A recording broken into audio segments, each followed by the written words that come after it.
नमस्कार दोस्तों। आज हम एक सफर पर निकलेंगे। एक ऐतिहासिक सफर पर भारत के सबसे पुराने और लगातार बसे हुए शहरों में से एक, पटना के। गंगा नदी के किनारे बसा पटना एक ऐसा शहर है जो साम्राज्यों और सम्राटों की अध्यात्म और विद्वत्ता की कहानियां कहता है। यह शहर कई सभ्यताओं के उत्थान और पतन का गवाह रहा है। इसकी मिट्टी में अनगिनत पीढ़ियों के निशान हैं।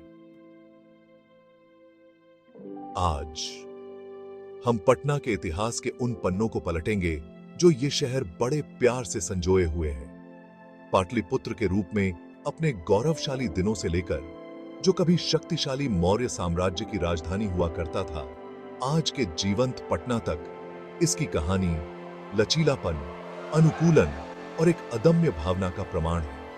यह प्राचीन शहर शक्ति का केंद्र, ज्ञान का तीर्थ स्थल और संस्कृतियों का संगम रहा है।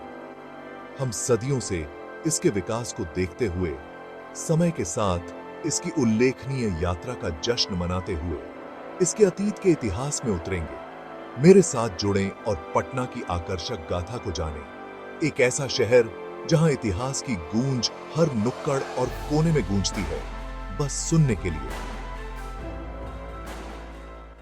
हमारा सफर शुरू होता है मगध के प्राचीन साम्राज्य से, जहां गंगा नदी के उपजाऊ मैदानों पर पटना गांव हुआ करता था। यह छोटा सा गांव जो अपने पाटली के फूलों के लिए प्रसिद्ध था।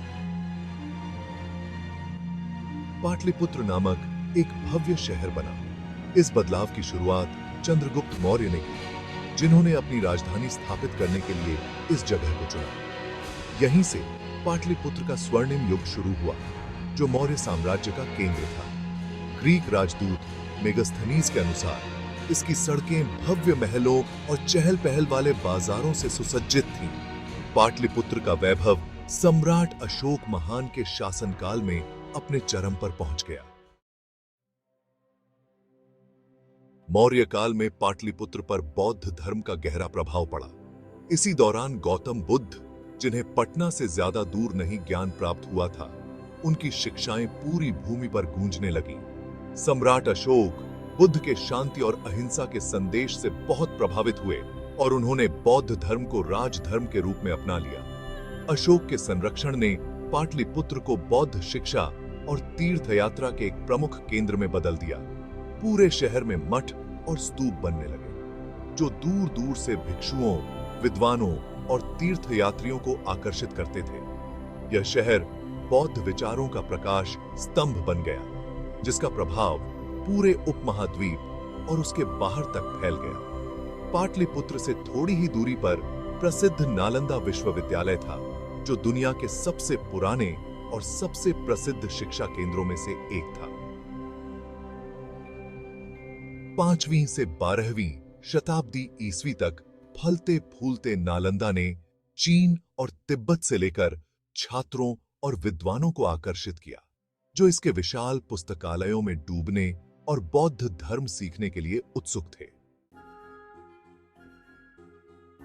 सदियां बीत गईं।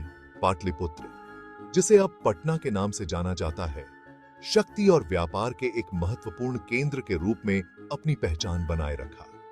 16वीं शताब्दी में मुगल साम्राज्य का उदय हुआ और मुगलों ने पटना के सामरिक महत्व को पहचाना। गंगा नदी के तट पर स्थित यह शहर मुगल व्यापार नेटवर्क की एक महत्वपूर्ण कड़ी बन गया। इसके बाजार कपड़ों, मसालों और अन्य कीमती सामानों से भरे हुए थे। हालांकि मुगल राजधानी आगरा और बाद में दिल्ली में स्थित थी, लेकिन पटना मुगल शासन के तहत एक महत्वपूर्ण प्रशासनिक केंद्र बना रहा। मुगल बादशाहों ने शहर के महत्व को एक अन्न भंडार, व्यापार के केंद्र और पूर्वी भारत को नियंत्रित करने के लिए एक रणनीतिक स्थान के रूप में पहचाना। 18वीं शताब्दी में ब्रिटिश ईस्ट इंडिया कंपनी के आगमन ने पटना के लंबे इतिहास में एक नया अध्याय जोड़ा। अपने रणनीतिक स्थान और स्थापित बुनियादी ढांचे के साथ यह शहर जल्द ही अंग्रेजों के लिए एक महत्वपूर्ण प्रशासनिक केंद्र बन गया। 1912 में जब बंगाल प्रेसिडेंसी का विभाजन हुआ, तो पटना को बिहार और उड़ीसा के नवगठित प्रांत की राजधानी के रूप में चुना गया। इस फैसले ने पटना की स्थिति को एक प्रमुख प्रशासनिक केंद्र के रूप में और मजबूत किया। ब्रिटिश प्रशासन ने अपनी छाप छोड़ी। राज्य की विशिष्ट स्थापत्य शैली में सरकारी भवनों, शैक्षणिक संस्थानों और आवासीय क्षेत्रों का निर्माण किया। भारत की स्वतंत्रता के संघर्ष के दौरान पटना राष्ट्रवादी गतिविधि के केंद्र के रूप में उभरा। भारतीय स्वतंत्रता आंदोलन के नेता महात्मा गांधी ने कई मौकों पर पटना का दौरा किया और अहिंसक प्रतिरोध के अपने संदेश से शहर के निवासियों को प्रेरित किया। 1947 में जैसे ही भारत को आजादी मिली, पटना ने एक नई यात्रा शुरू की। अपनी समृद्ध ऐतिहासिक विरासत को तेजी से आधुनिक होते विश्व की मांगों के साथ संतुलित करने का प्रयास किया। शहर ने महत्वपूर्ण विकास और प्रगति देखी। पूर्वी भारत में एक प्रमुख शैक्षिक और आर्थिक केंद्र के रूप में उभर रहा है। शहरीकरण की चुनौतियों के बावजूद पटना ने अपने ऐतिहासिक खजानों को संरक्षित रखने का प्रयास किया है। प्राचीन स्मारक शहर के गौरवशाली अतीत की गौरवशाली याद दिलाते हैं, जबकि संग्रहालय और सांस्कृतिक संस्थान अपनी विरासत की रक्षा के लिए अथक प्रयास करते हैं। पटना आज इतिहास, संस्कृति और आधुनिकता के ताने बाने से बुनी एक जीवंत झांकी है। यह एक ऐसा शहर है जो अपने अतीत का सम्मान करते हुए आत्मविश्वास के साथ भविष्य की ओर बढ़।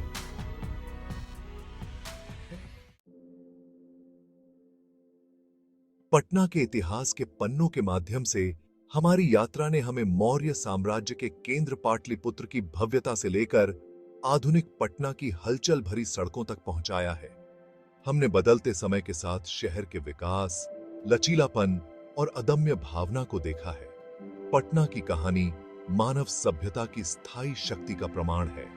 यह हमें याद दिलाता है कि शहर केवल ठोस संरचनाएं नहीं हैं, वे जीवित, सांस लेने वाली संस्थाएं हैं जो पिछली पीढ़ियों के सपनों, आकांक्षाओं और संघर्षों से आकार लेती हैं। जैसे ही हम अपनी यात्रा समाप्त करते हैं, मैं आपसे, प्रिय पाठकों, दर्शकों से अपने विचार और प्रतिबिंब साझा करने के लिए कहता हूं। पटना के इतिहास के किन पहलुओं ने आपको सबसे ज्यादा प्रभावित किया? समय के साथ इस यात्रा से आपको क्या सीखने को मिला? बात को जीवित रखें, क्योंकि इतिहास कोई स्थिर विषय नहीं है जो पाठ्य पुस्तकों तक सीमित हो। यह एक गतिशील कथा है जो हमारे वर्तमान को आकार देती है और हमारे भविष्य को प्रभावित करती है।